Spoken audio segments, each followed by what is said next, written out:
Première intervention officielle ce matin d'Arlette Laguillet, candidate à la candidature à la présidence de la République. On devrait plutôt dire maintenant candidate tout simplement à la présidence de la République, puisque les 500 signatures nécessaires ont été recueillies par la Ligue communiste ouvrière, dont Arlette Laguillet est le chef de file. Il y aura sans doute plus de candidats qu'on ne le prévoyait aux élections présidentielles. En annonçant ce matin qu'elle avait obtenu les 500 signatures nécessaires, Arlette Laguillet fait bien la preuve que la barre n'était pas si difficile à franchir. Le petit obstacle qu'il me fallait franchir avant de pouvoir donner cette confirmation est maintenant levé.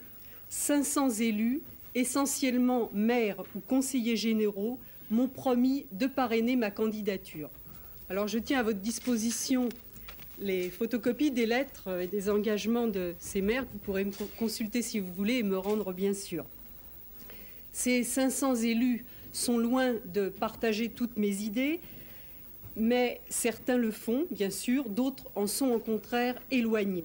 Parmi les parrains d'Arlette Laguillet, s'il y a une majorité d'élus de gauche, il faut noter toutefois qu'elle a obtenu près de 25 appuis parmi des élus de sensibilité majoritaire. Alors en ce qui concerne les autres petites formations, on sait déjà qu'Huguette Bouchardot, elle aussi pour le PSE, a obtenu les 500 signatures et que l'extrême droite de son côté ne semble pas connaître trop de difficultés. C'est donc déjà une surprise aujourd'hui que de constater que la nouvelle loi de 1976, qui rendait plus difficile l'accès aux élections présidentielles, n'empêchera pas finalement les minorités d'être présentes à cette élection. Il y a actuellement une trentaine de candidats à la candidature et il pourrait donc y avoir à l'arrivée plus de candidats qu'en 1974 où ils étaient alors 12.